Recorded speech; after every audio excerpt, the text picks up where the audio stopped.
My dear sisters and brothers, the Lord has risen and is alive with us. We can experience Him everywhere.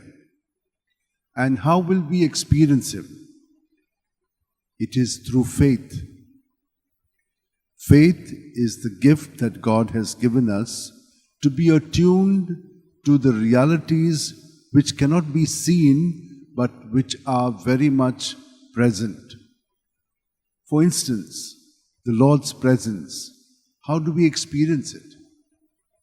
Miraculously, you might be saved from something that might have happened to you. Like the other day, there was this gentleman who came to me and said, I did not know that in my own house there was a live wire. I was going to touch it, but something told me, no, don't touch it. Then I went and checked it, go to see it was a live wire. Something had happened. Maybe the cat had jumped on it and it was live. I could have died. I just thanked the Lord because I was saved.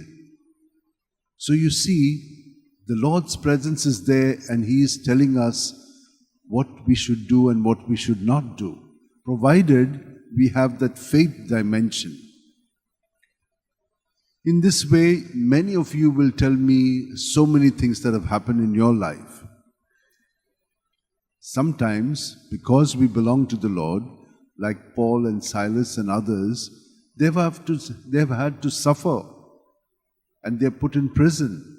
We see today how in prison they were very much present to God's presence, Jesus' presence. And so, when those incidences happened there, they were able to assure the jailer not to worry. And so they were able to bring them to Jesus, and their belief in Jesus made them have an experience which is quite different. Now their lives were open to the working of God in their day-to-day thoughts, words, and deeds. And that is what Jesus has said. I am sending you the counselor who will teach you everything. He is the counselor who will teach you the truth, and the truth is Jesus Himself. So in Him, we will be able to see clearly and respond accurately. Let us ask in this Mass for this grace, that each one of us may be attuned to the working of the Spirit in our lives by being able to surrender our thoughts, our feelings, our behavior, and what others will tell us about ourselves.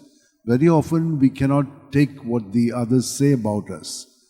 But if we are present to them and surrender them to Jesus, the Holy Spirit will enlighten us upon them, those thoughts or feelings or whatever, and you will be able to take your next steps guided by the Spirit. So that intimate relationship with God is there through Jesus, who is resurrected and present to us. Let us now hold our hands together, keep them in our lap, keep our backs straight and close our eyes, and be aware that at every breath, Jesus is within us. He takes care of every cell and organ and system of our body. But not only that, also of our thinking and thinking patterns, provided we surrender everything at our body, mind, and spirit level. Lord, we ask You to touch us, to heal us, and to reorient us, guided by Your truth, Your Spirit, so that we can walk Your ways and experience the fullness of life that is You itself.